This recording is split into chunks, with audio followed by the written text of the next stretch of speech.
আসসালামু আলাইকুম গাইস, আপনারা কেমন আছেন? আমি তো আলহামদুলিল্লাহ ভালো আছি। তো আজকে রান্না করব দুপুরে। তো দুপুরে রান্নার আয়োজনটা নিয়ে আসলাম। এই যে এখানে গুঁড়া মাছ নিয়ে নিছি, মানে একটু মিডিয়াম সাইজের মাছ। শিং মাছ আছে, এখানে ট্যাংরা মাছ আছে, কই মাছ আছে। তো এগুলোকে পেঁয়াজ দিয়ে একটু ভুনা করব ভেজে। আর এখানে নিয়ে নিছি গুঁড়া, এখানে আছে চাপিলা গুঁড়া আর হচ্ছে কাসকি। তো দুই পদের মাছ। এখানে টাটকাই মাছটা সকালবেলা বাসায় নিয়ে আসছিলো ফেরিওয়ালারা, তো ওদের থেকে নিয়ে নিছি।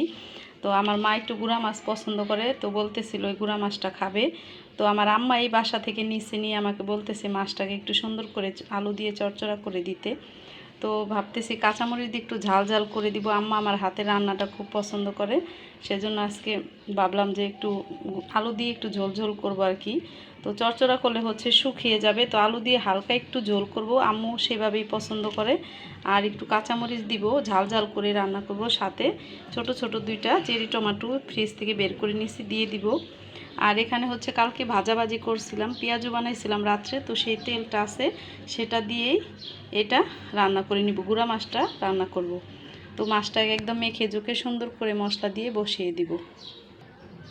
তো সব কিছু এই তেলের ভিতরে দিয়ে দিব এখন, দিয়ে হচ্ছে একসাথে করে মশলা দিয়ে মাখাবো।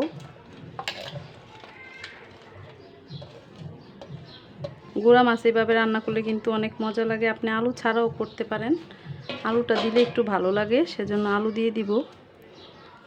লবণটা দিয়ে দিলাম, হলুদ গুঁড়া দিয়ে দিলাম। একটু ঝাল ঝাল করবো আজকে। আমার আম্মু বলে আমি নাকি ওনার মায়ের মতো রান্না করি, তো আমার রান্নাটা নাকি ওনার ভালো লাগে, বলে তুমি আমার মার মতো রান্না করো। তো সেজন্য আম্মু আমার হাতের রান্নাটা বেশি পছন্দ করে। এখন আলতো হাতে একটু মাখাবো, বেশি জোরে মাখালে হচ্ছে মাছগুলো একদম ভেঙে যাবে, ভর্তা হয়ে যাবে। সেজন্য একটু হালকা করে মাছ, আলু, মশলা, পেঁয়াজ সব একসাথে করে মাখাবো।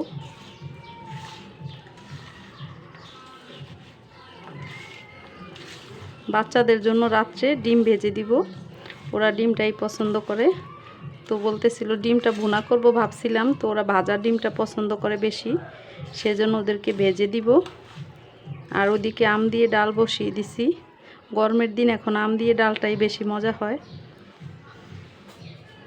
তো এখন একটু হাত দিয়ে পানি দিয়ে দিব, মশলাটা যাতে হাতে লেগে না থাকে। এখন এইভাবে করেই বসিয়ে দিব চুলাতে। আর ওইদিকে মাছটাও ভেজে নিব ডাল বাগার দিয়ে। টমেটোটা দিয়ে দিই, গলে যাবে, দিয়ে দিলে বেশি দিব না, 4টা টমেটো 4 টুকরা দিয়ে দিলাম। তো চুলায় মাছটা বসিয়ে দিলাম, আর এইভাবে একটা খুন্তি দিয়ে ঢাকনা দিয়ে এভাবে ঢেকে দিব। খুন্তিটা দিয়ে দিলাম কারণ হচ্ছে যে তেল মশলাগুলো ঢাকনায় যাতে লেগে না যায়, সেজন্য এইভাবে একটা খুন্তি দিয়ে ঢাকনাটা দিয়ে ঢেকে দিলে মশলাটার ঢাকনায় লাগবে না, তো ভালো থাকবে এভাবে মশলাটা। তো সেজন্য দিলাম, তো ঢাকনা দিলাম। মাছটা কিছুটা রান্না হলে আমি ফিরে আসছি। ডাল বাগার দিয়ে দিব, আজকে একটু শুকনো মরিচ দিয়ে দিব ডাল বাগারে। পেঁয়াজ, রসুন আর শুকনো মরিচটা একসাথেই দিয়ে দিলাম আজকে। গরমের ভিতরে পাতলা ডাল রান্না করলে আম দিয়ে ভালো লাগে, ডাল দিয়ে 1 প্লেট ভাত খাওয়া যায়। একটু টক টক লাগে, ভালো লাগে। আর গুঁড়া মাছ টমেটো দিয়ে পাতলা করে রান্না করলেও ভালো লাগে। পাট শাক ভাজি করব, পাট শাক নিয়ে নিছি। পাট শাকটা ডাল দিয়ে ওদিন রান্না করছি, আজকে ভাজি করে খাবো। পাট শাক ভাজিটা ভালোই লাগে। এই তো ডাল বাগার দিয়ে নিলাম, হয়ে গেছে। আর ডালে একটু শুকনা ধনেপাতা দিয়ে দিছি। এই যে আমি যে ধনেপাতাটা শুকিয়ে নিছি, দেখুন একটু যে দেখা যায়, এই ধনেপাতাটা দিয়ে দিছি। গুঁড়া মাছও দিয়ে দিব, এই যে শুকিয়ে নিছি আমি, সেই পাতাটা এই ডালে দিয়ে দিলাম। গুঁড়া মাছও দিব, আজকে ধনেপাতা নাই, সেজন্য ওই ধনেপাতাটাই দিয়ে দিব। এখন মাছটা ভেজে নিব। আর মাছগুলো সব দিয়ে দিছি, এখন উল্টে দিব।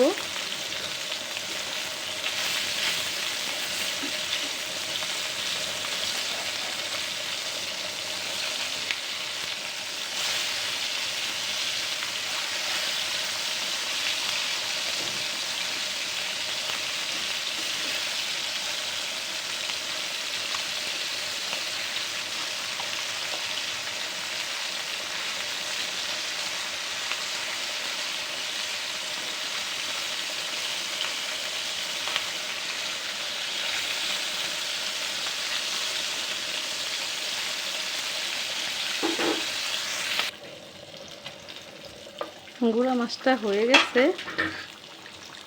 আমি এখন শুকনো ধনেপাতা দিয়ে দিব। বয়মে ভরে রাখছিলাম শুকিয়ে। ধনেপাতা এইভাবে শুকিয়ে রাখলে যখন না থাকে তখন দিয়ে খাওয়া যায়, অথবা ছাদে আপনারা বিলাতি ধনেপাতাও লাগাতে পারেন, সেটা দিয়েও খেতে পারেন, ভালোই লাগে। গুঁড়া মাছটা হয়ে গেছে, নামিয়ে এখন পাট শাক বসিয়ে দিব। শাকটা বসানোর জন্য কড়াই বসিয়ে দিলাম, তেল দিয়ে দিব। পাট শাকে একটু তেল বেশি লাগে, তেল কম হলে খেতে ভালো লাগে না। দিয়ে দিব কয়েকটা শুকনো মরিচ, মাঝখান দিয়ে একটু কেটে দিব।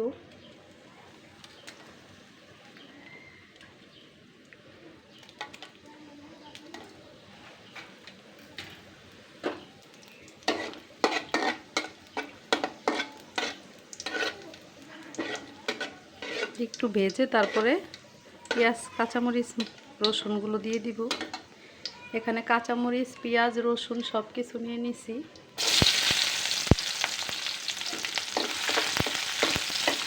বেশি করে রসুন আর পেঁয়াজটা দিলে শাক ভাজি খেতে মজা হয়, আর রসুন পেঁয়াজ কম হলে শাক ভাজি খেতে মজা হয় না। সব সময় যে কোনো শাক ভাজি করবেন পেঁয়াজ আর রসুন একটু বেশি দিবেন, তেল বেশি দিবেন, দেখবেন ওই ভাজিটা খেতে কিন্তু ভীষণ মজা হয়। একটু লাল করে ভেজে নিব। এখন পেঁয়াজটা ভাজা হয়ে গেছে, এখন শাকগুলো দিয়ে দিব।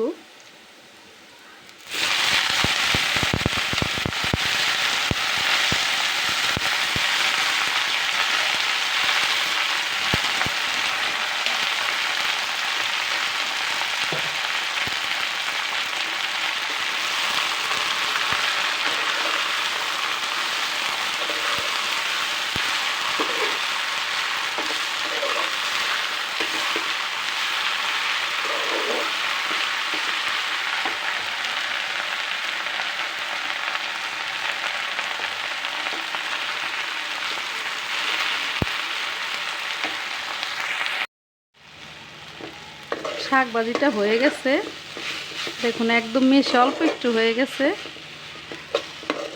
মাছটা ভুনা করে নিব। এখন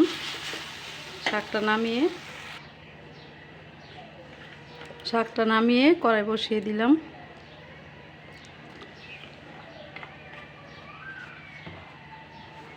পেঁয়াজ, কাঁচামরিচ দিয়ে দিব।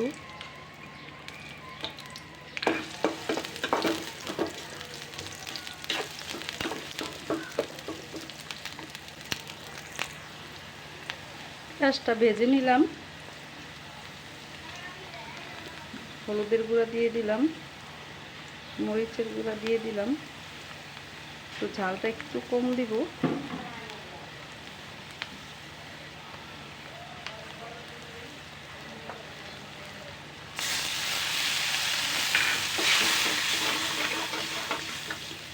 মশলাটা একটু কষিয়ে নিব।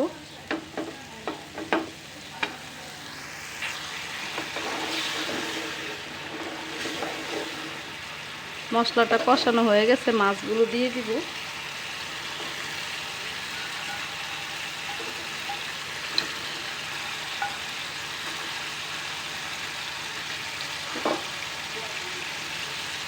একটু পানি দিয়ে দিব।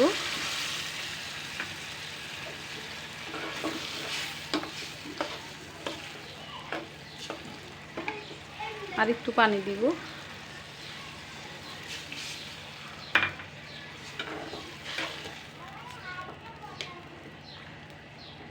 নদীর মাছ এভাবে ভুনা করলে খেতে মজা লাগে, আমার কাছে তো ভীষণ ভালো লাগে। আমার কাছে পাঁচমিশালি মাছটা অনেক মজা। এই যে শুকনা ধনেপাতার গুঁড়াটা দিয়ে দিলাম।